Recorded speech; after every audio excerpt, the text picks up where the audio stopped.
Welcome to the channel. My name is Shaan. In this video, I'm going to be talking to one of the members in the mentorship, somebody who has experienced anxiety and has gotten to a really great place. And so I asked him if he can join the channel and we can have a chat.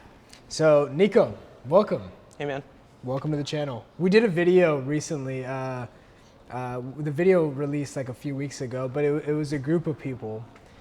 And I got a lot of messages, man. Yeah. About you in particular. About me. Yeah. They're like, that guy is really wise. And so I agree, man. So I wanted to bring you on here.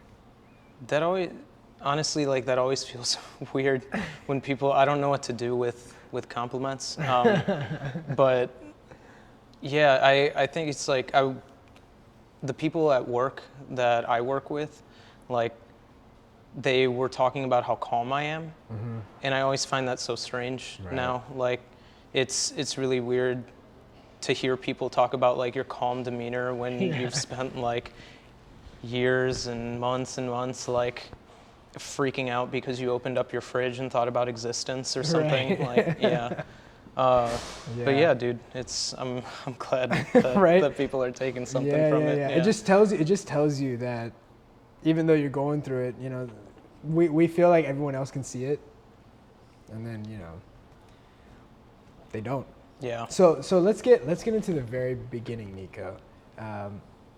How did all this start for you?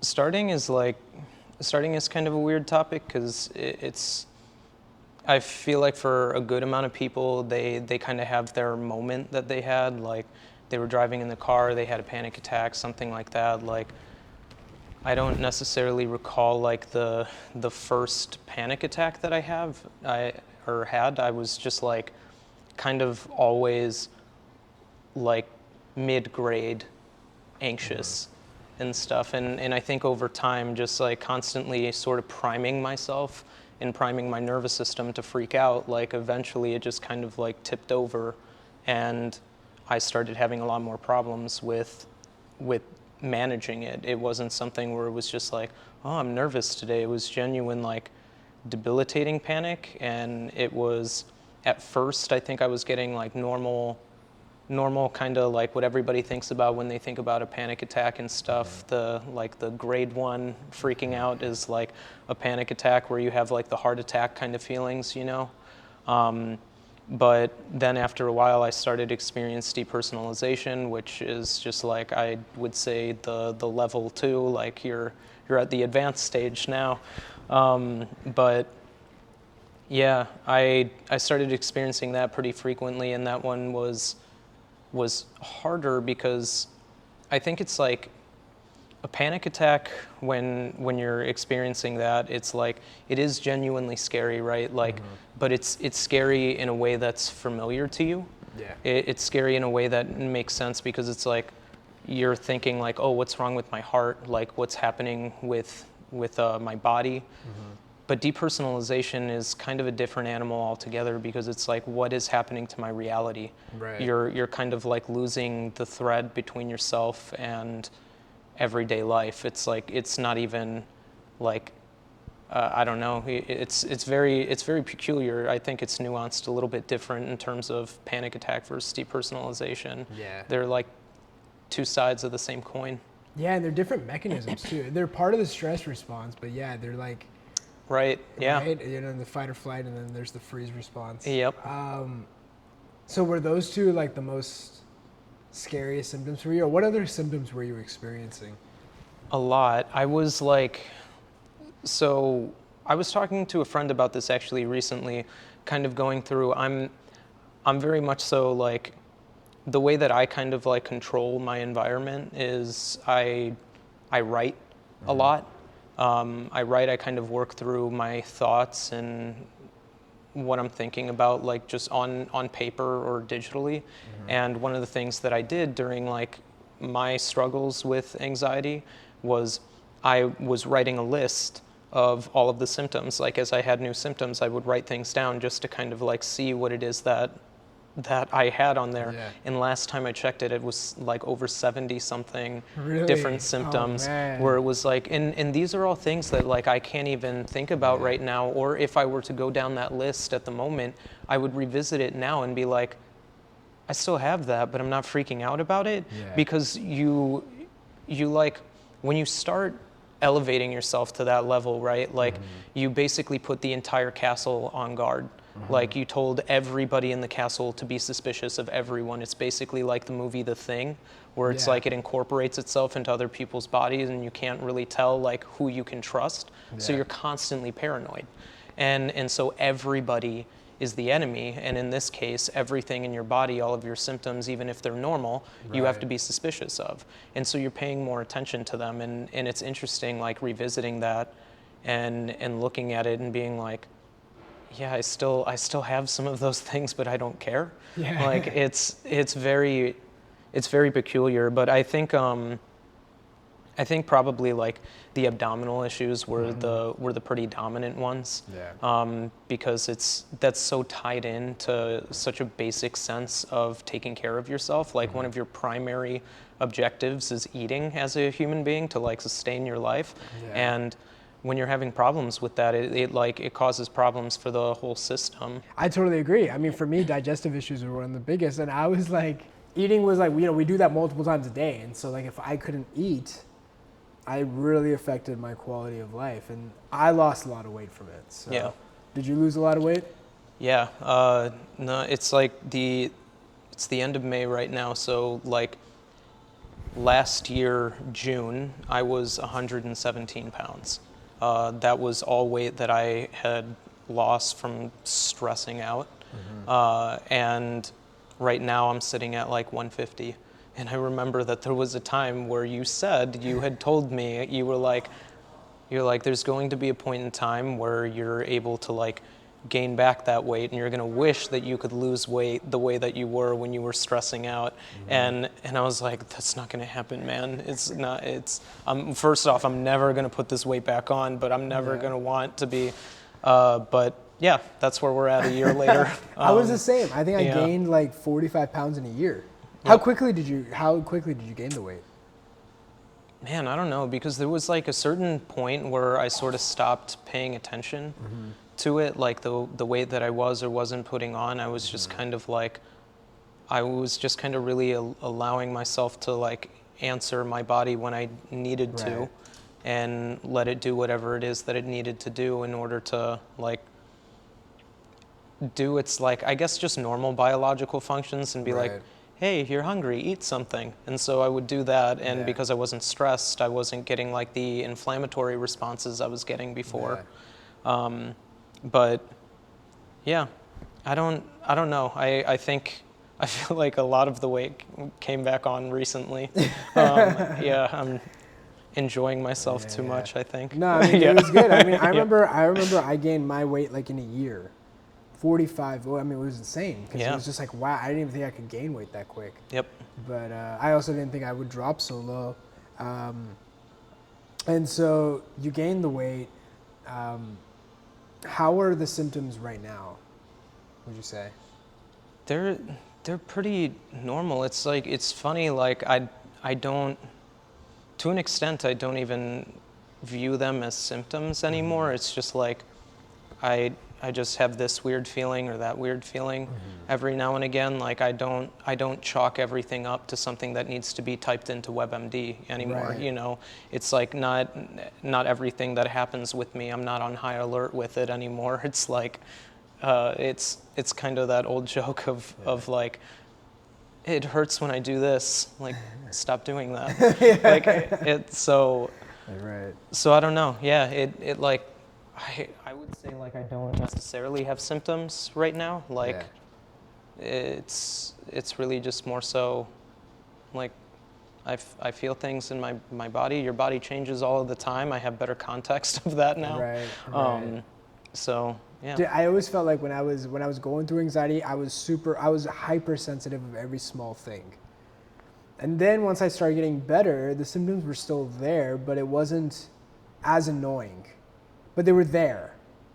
They were still kind of annoying. Yeah. But they weren't like you know, it wasn't like this catastrophe, like this terrible thing where that, you know, like what you say, going to WebMD. Then it slowly started disappearing for me. Now you're in the mentorship, or you know, you at least were in the mentorship, and you were really. I remember you were very active. What were some of the common pitfalls that you personally saw people going through in their recovery journey, or what were some common themes or patterns? I think the main thing is just not recognizing that everybody was going through the same exact thing, like exactly. There's a tendency to like make your situation unique. You get so focused on what it is that's going on with you that you can't hear the person next to you saying that they're going through the same thing. Yeah. That was one of the main ones, and I say that on the outside of it now, but at the time that like I was in it, being very much so in it, I was making that same mistake too. I think that was one of the main ones that I saw in other people, and then frustration was a big one for me personally. That one was a big one for me because at a certain point, like I had talked about it a good amount in the program and stuff, but like the thing with anxiety is that it is a mental affliction that all it does is make you feel weak. Like everything about it like makes you feel incredibly helpless, like you can't do anything. And once you start to kind of balance out, once you start getting better and you have these little moments of like anxiety, I feel like part of it is that like once you get further out, you're better at understanding it and navigating those situations. When you feel those little inklings of anxiety, it makes you angry because you're like, I don't want to feel weak again. And then you use anger because anger is an emotion that is rooted in feeling powerful. And so it feels like a very natural way to jump on the other end of the teeter-totter that you kind of overshoot or overcorrect when it comes to like balancing yourself, you know? Yeah. No, I definitely agree. So frustration was one of your, I would say like sticking points probably. What were some other things for you? Definitely overthinking. Overthinking, which is funny to say of like an anxious person is overthinking, like but at the same time, like I very much so have a proclivity to like try and problem solve everything, but up to that point in my life, that was exactly the answer that you needed in order to resolve basically every other problem that you'd run into in your life. Every other problem that you would come to, using problem solving abilities was how it is that you would get out of it in a traditional sense. And I remember posting one time inside of the group, outside of just panicking, I also like writing and storytelling a lot. And so I was rereading a lot of Joseph Campbell's work, who studies mythology, and he goes over just like world mythologies, and he talks about the through lines that exist within like every single one of our mythologies and religions and stuff. And there's a general mechanic to how those stories work, and all of them are about transformation. Hero's journey. Yep. And that formula, part of what it talks about is that like you have your normal world, you're doing okay, everything's going fine, then your inciting incident happens, you get your panic attack and stuff, you get thrown into a place where it's like now all of a sudden you're having panic attacks every day, you're freaking out constantly. So you get put into what is the new normal for you. And as you're doing that, you're trying to solve problems in this new landscape using the knowledge that you had before you were in that landscape. And so you'll get kind of far with that, but then at a certain point you'll fail and fail pretty dramatically. And the answer is to recognize the world that you're in and learn from that. Don't take the knowledge that you had previously and use the things that solved your problems before to solve this new problem. Yep. Figure out what it is that you need from this moment in order to answer it. And that was something that I definitely needed to do. And for me, that was letting go of my tendency to try and problem solve a situation, and instead back away and recognize that there was never anything to solve. Yeah. That's kind of the mentorship, right? Totally. So you come here just to realize you don't need anything. Yeah, it's like, and it's funny because like what I like too is that you weren't bullshitting about that from day one. Like from day one, like you never made any kind of like claim that was what, like you weren't doing that or something, or that you had a key to something. You were like, I'm going to tell you the same thing over and over again, and it's going to start with like, there's nothing wrong with you right now. Right. Like right in this moment, like the height of your panicking, there's nothing wrong with you. Yeah. And that was like, even still kind of like, having gone through it, helped myself out like once, and then kind of having problems with it again, to where I was like, I really needed something more long-term, long-lasting and stuff. I think even at that time, I was like, oh, okay, there's nothing wrong with me, but yeah, fix this. Like, fix what's wrong with me. I still kind of like didn't really believe you at the time. But right. So one of the things I haven't gotten too granular about this, but when I was struggling with anxiety, when I was at my really lowest point, I was in Montreal, came back to Austin. I was agoraphobic for about a year. Then I understood, oh, okay, this was anxiety, and then I started learning the concepts. And one of the things for me was, okay, Shaan, now you have to find a job, and that was so daunting. And I came from like a pretty good university. I would say like I was very involved, and here I was. I couldn't do a job.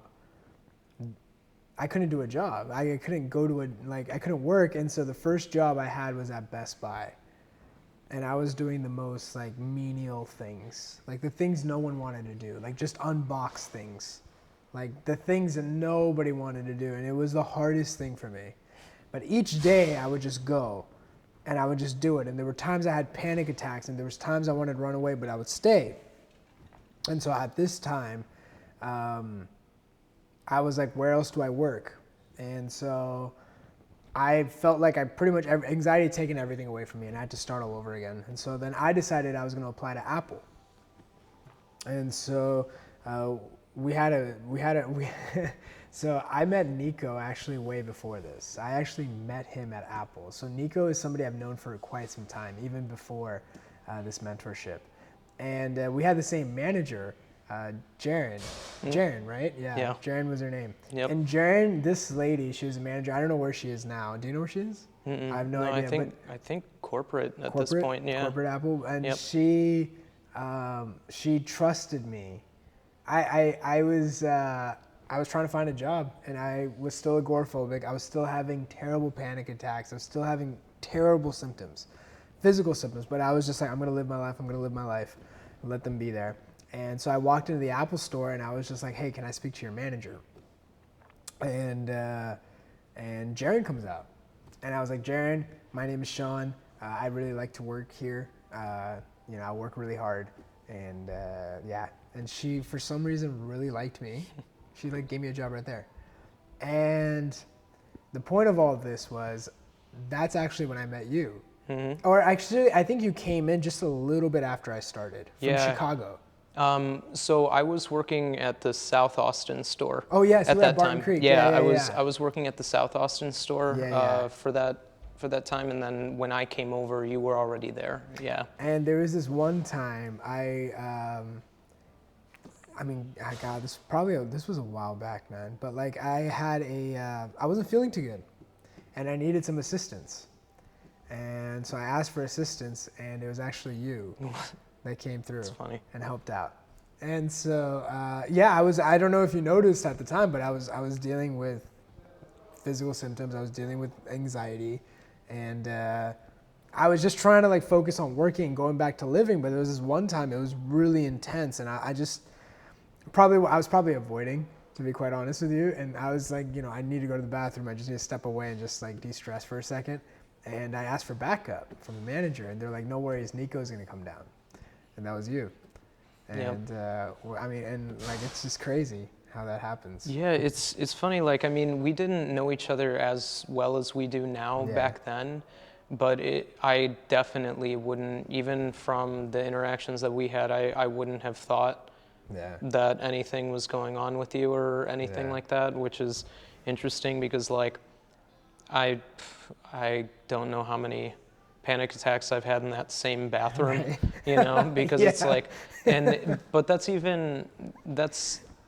that's pretty crazy to think about though too, that like a person who's agoraphobic, which that word is kind of interesting. I feel like I got a better understanding for it when I started experiencing depersonalization, because that's when I like started getting borderline agoraphobic, was when that started happening. It gets sold as like they're afraid of going outside, and it's like, no, it's not. It's not really afraid of going outside. It's more so like you're afraid of not being in control of the environment that you're in, is really more so what it is. Because I remember there was one time like I tried to go out on my balcony, and the change in temperature messed with me so much that like, because your entire nervous system is like screaming at you, and then you open the door and just going from not even hot to cold or cold to hot. It was like cold to warm, and it threw me off, and I couldn't even go on my balcony that day. And same thing with like even going downstairs to get the mail or something like that. There were days where I was like, for whatever reason, like I need to stay in my room. And like I was inside already. I just needed to be in a different part inside, in the area that I felt like I could control. And it's interesting that you and anyone really can go from that level of intensity that you really like don't feel like you can leave the place that you feel safe and comfortable in, to going into a place like an Apple store, where if anybody has ever like even passed by and looked inside of one, just the pure chaos, like that is probably one of the best visual representations of anxiety that exists. Like we had so much foot traffic. There was this one lady I was working with, Nico.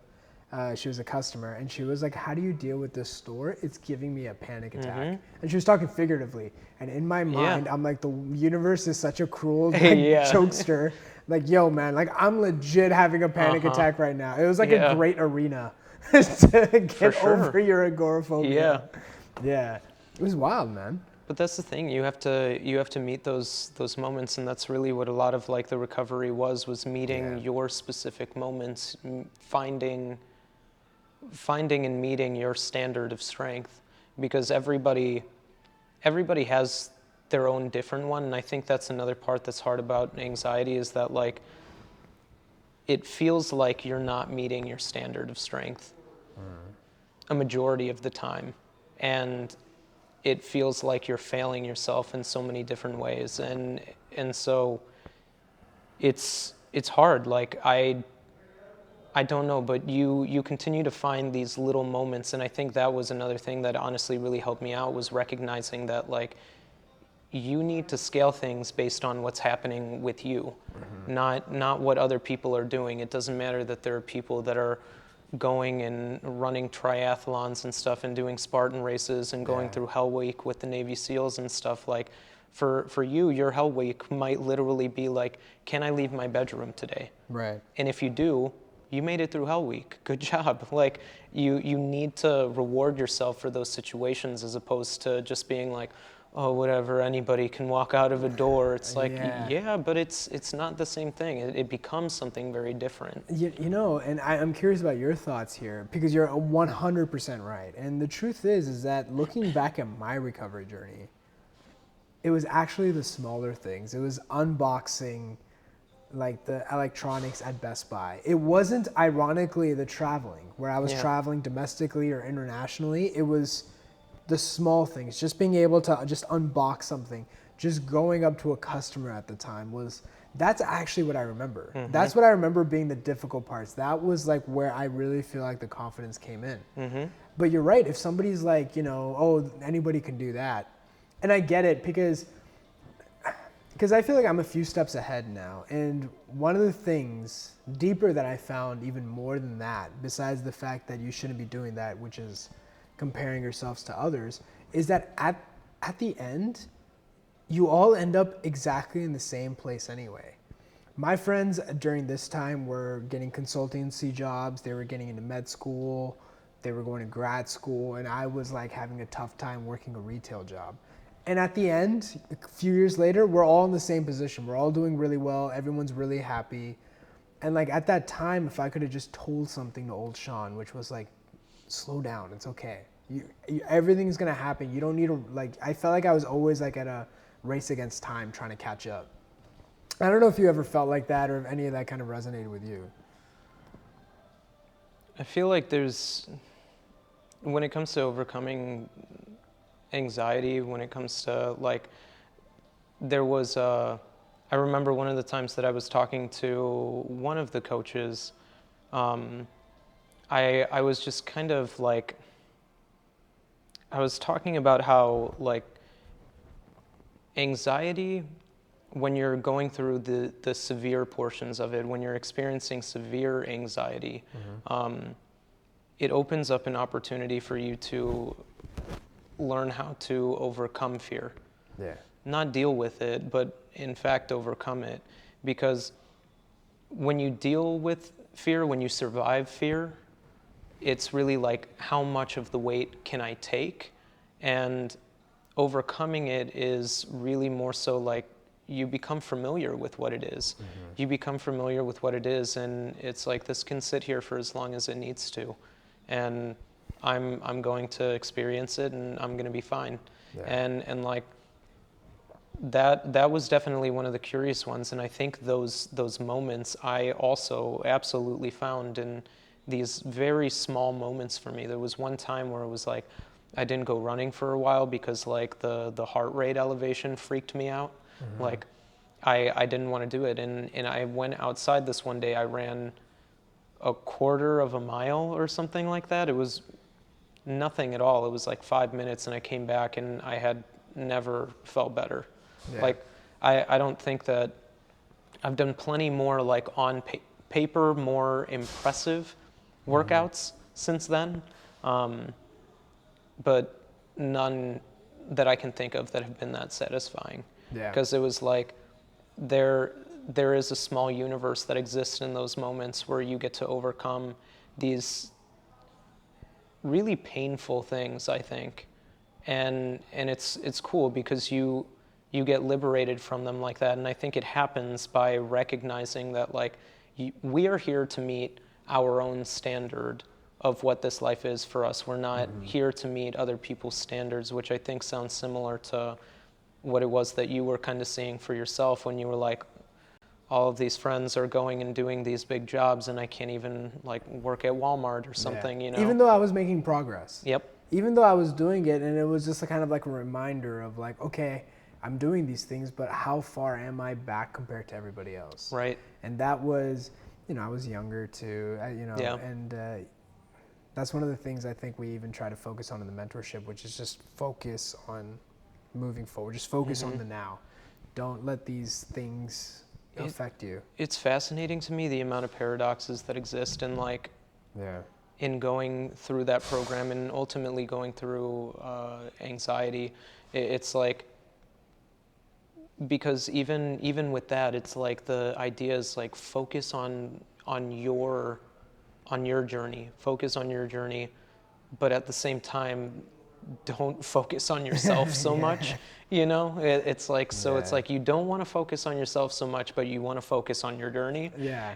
And so it's very That's weird. paradox, There's a lot of this paradoxical thinking when it comes to that, but honestly, I feel like part of it is a couple of things. So there's like, part of it is that like the reason that the answers to life's questions I think are so difficult is because they all exist in paradoxes. And we try and problem solve and use the logic that we understand in order to answer these big questions when we're arguably using the wrong logic in order to find answers to these things. And the other thing is that, and don't attribute this to any wisdom that I have, this is 100% from a book that I read, but there was a book that I was reading where the author was talking about how thoughts are the language of the mind and feelings are the language of the body.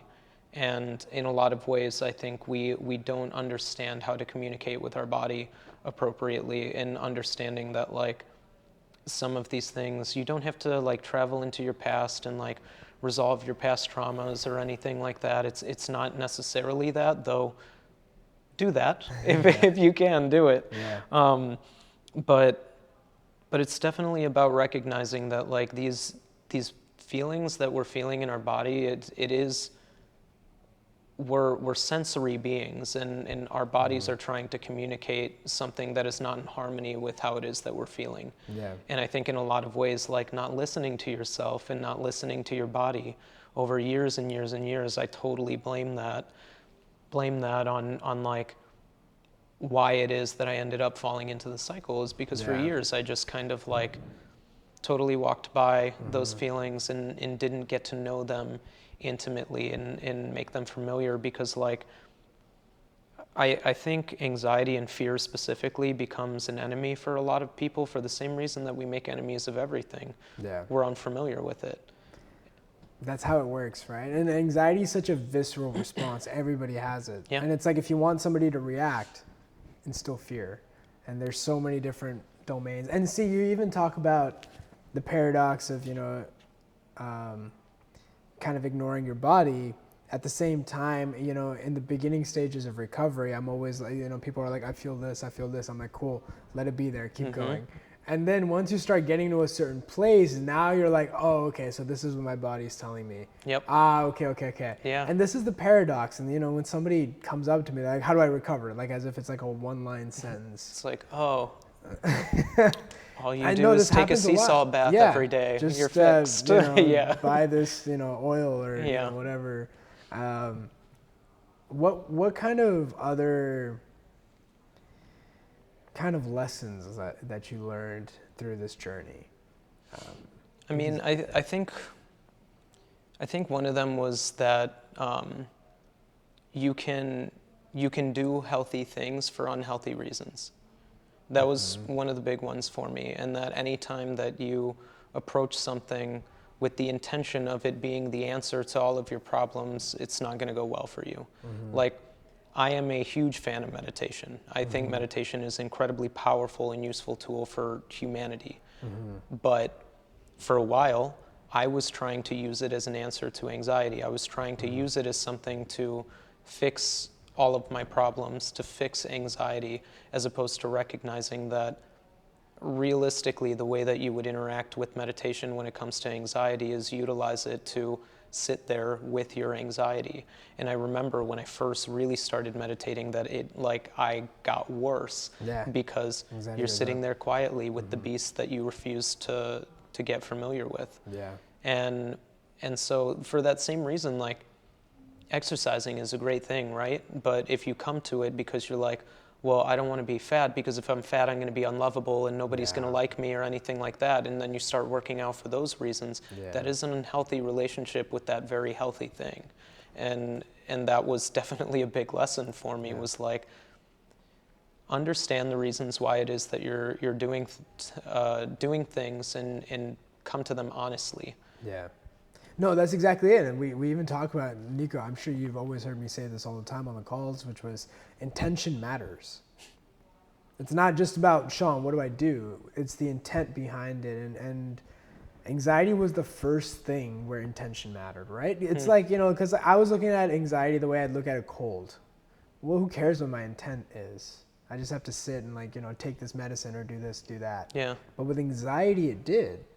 And so, because anxiety is one of those things where you can have two people both meditate and one person progressively gets worse. And then the other person is fine, it does well. And yet they did the exact same thing. So Yep. what was the difference there? What ended up happening? It was the intent behind it. Yeah. Like, doing the right thing for the wrong reasons. You used it as a shield. And then what happens is they just spiral and they're like, I tried meditation, it doesn't work. I think a lot of people in the program, they come into it and like, I know when I first started, like, I don't love admitting this, but like when I first started and I was like taking the calls and on the group calls and stuff, like I would just sit there ignoring everything that everybody else was saying and just waiting so that way Yeah. I could say my thing. Because for me, it just felt like all it was that I was doing was like, I just needed to get everything out and like, okay, now fix it. Yeah. And I think a lot of people come into it with that as the answer. And it's funny because over time, it's just repetition. It's kind of the same thing with like, I don't know, water isn't harder than a rock, but at the same time, it cuts through mountains through consistency.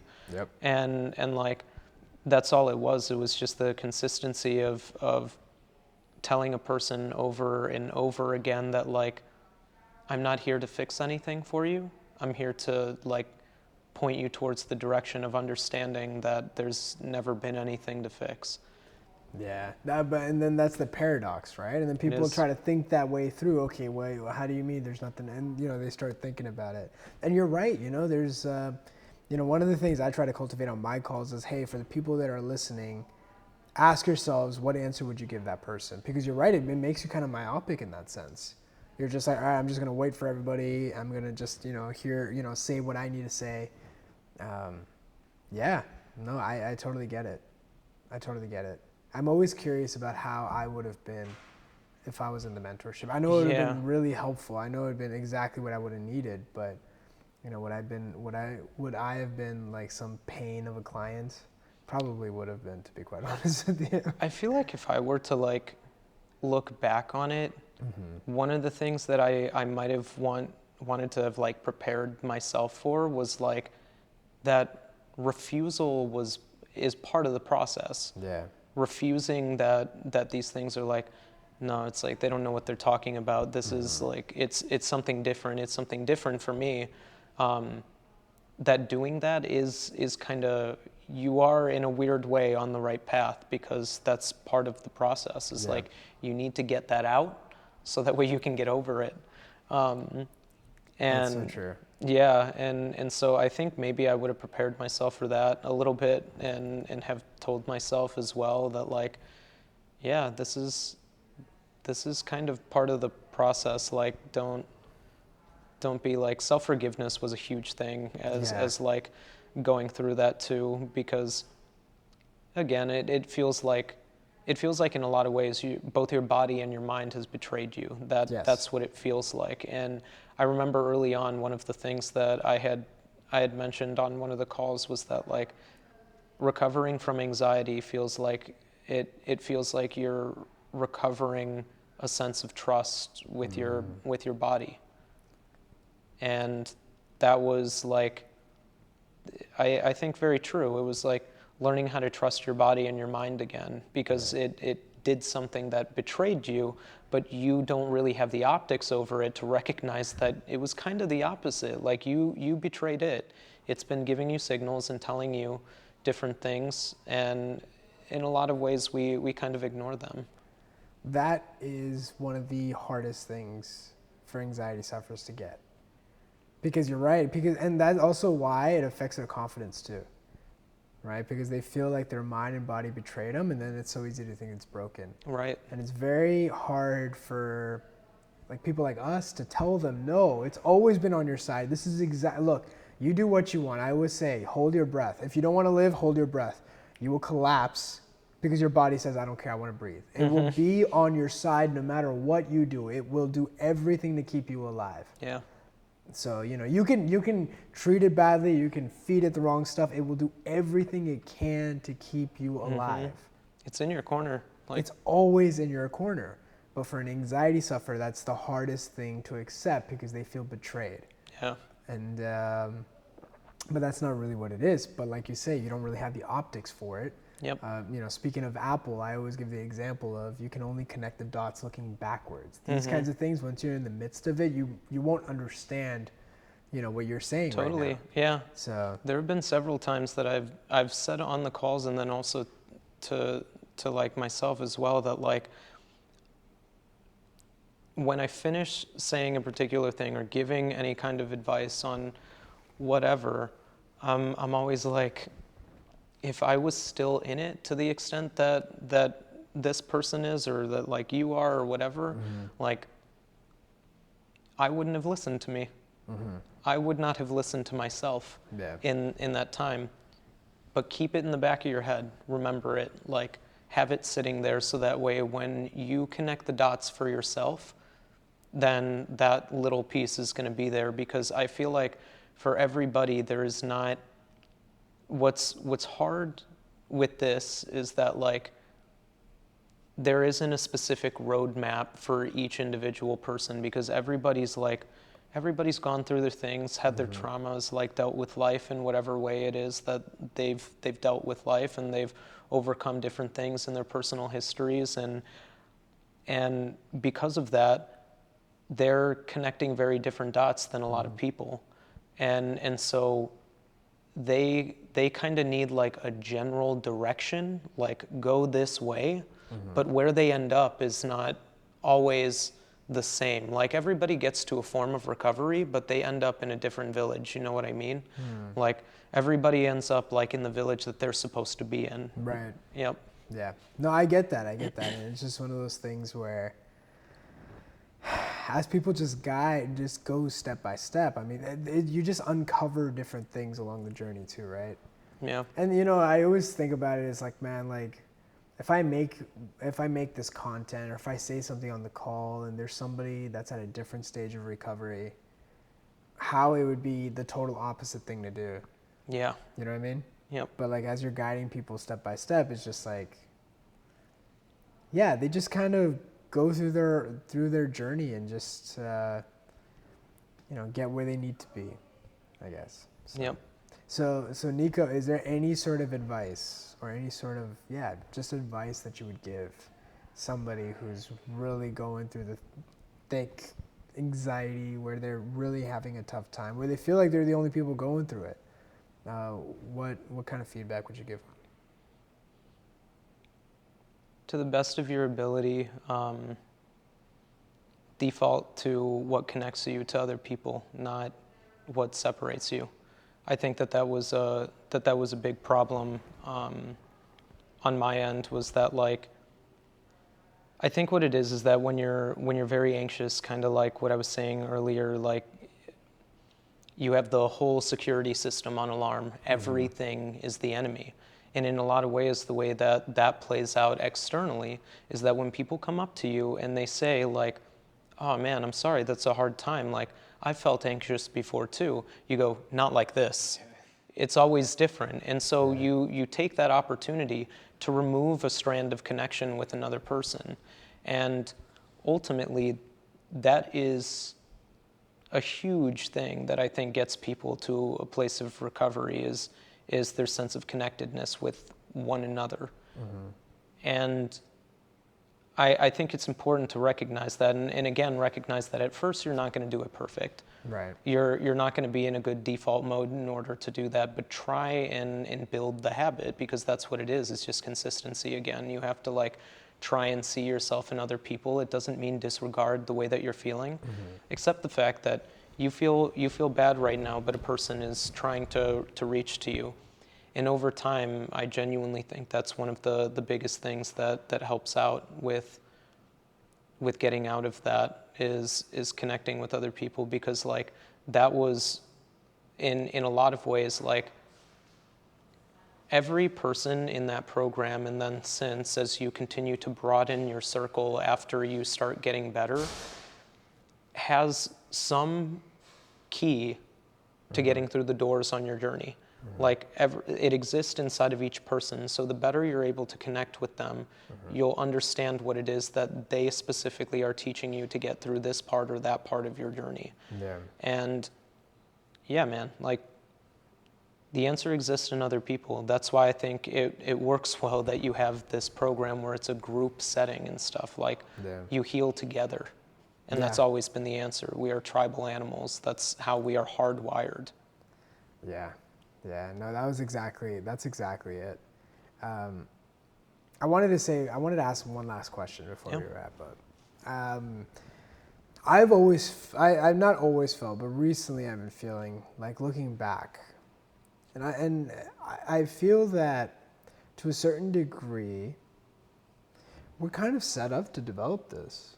Now, the more I'm looking into it, I think so. at first it was like, I fell into the cycle. Yeah. It was a perfect storm of stressors combined with, I don't know what's happening, plus the novelty of a panic attack. Never experienced it, didn't know what was happening, thought I was dying. Boom, happened. Then when you get to a place where you're doing a lot better, now you're looking back at some of the habits and maybe, not so good practices that you had that threw you into the cycle. And then I look at it as, well, even people that haven't gone through this have the same habits. So I feel that it's almost like society has this way of wanting to throw you into the cycle. It's almost like, what we're taught. We're not really taught a lot about how the mind works, how anxiety works. Mental health has always been something that's been pushed to the side. I wanted to get your thoughts on that. I think in a lot of ways we're socialized to have a sense of like rugged individualism.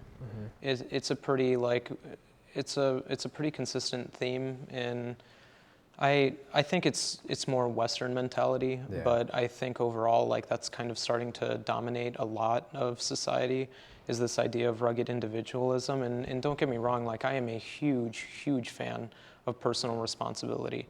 I think it's incredibly important. Like one of the things that I liked that you said when talking about anxiety was that when you fall into it, it's not your fault, but it's your responsibility. And I think that sense of like rugged individualism at times sets us up in a lot of ways to be like, I have to carry this weight all by myself. Like, and what happens by doing that, it's good to be able to carry things on your own when you need to.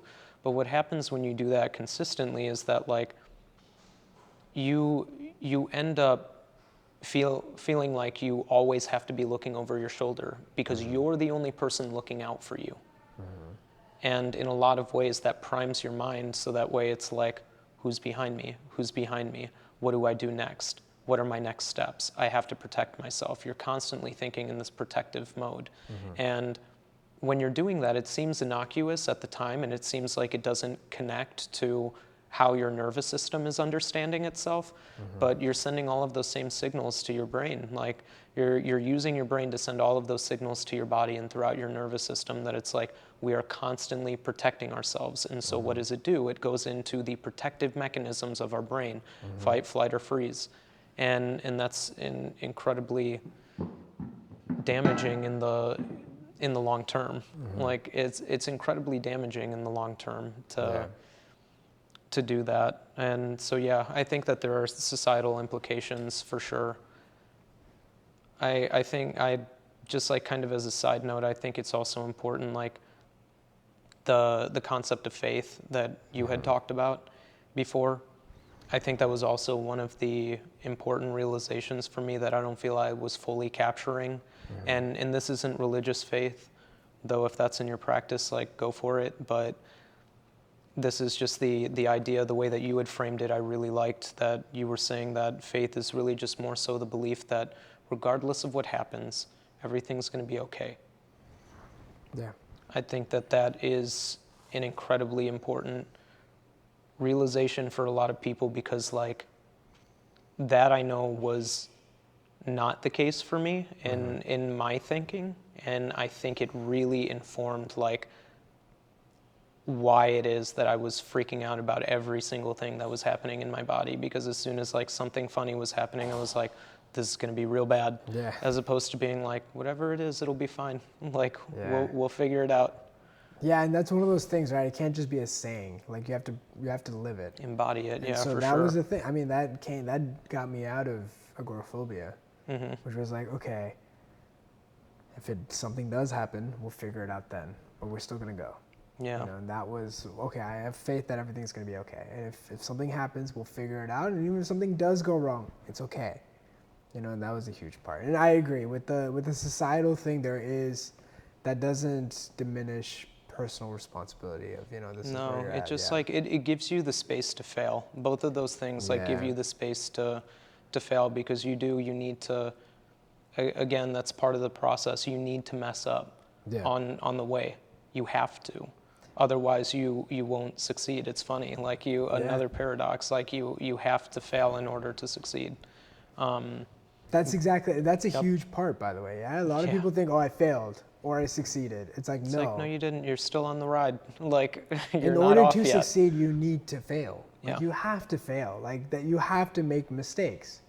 You know, each stage of recovery, you're going to hit different obstacles. I can't expect anybody to know 100% what to do each time. They're going to make mistakes. Yeah. All my recovery came from feeling the anxiety, most often from the mistakes. Yeah. So I agree, man. Yeah, dude. I don't know. There's always so much to dig into when it comes to this.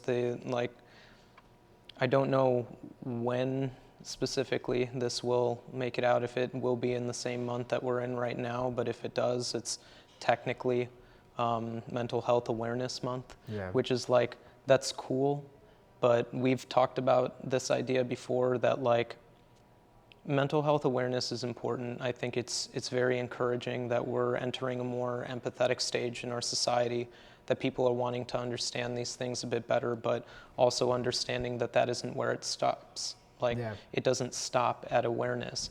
And kind of the analogy that I've made in the past is that like, people are pretty familiar with the 12-step process of recovery when it comes to addiction. The first step is admitting it. The first step is awareness. It's not the last one. You have to start there and then move forward. And it's really important. There's a lot of work that you yourself end up having to do. And it doesn't mean that you're alone. It means that it's your part of the task. And you need to meet the call with as much dignity as you can, as much strength as you can muster. That is such a huge part of it.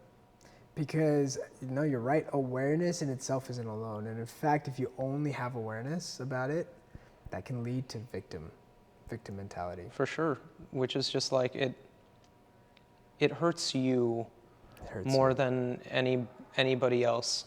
It's like, it definitely will not help you out of the woods with this. Like, choosing to take on, to meet this task, even if it is unfair, gives you back your autonomy that feels like it gets taken away. Anxiety feels like it takes away everything, but I cannot think of anything else in my life that has given me so much.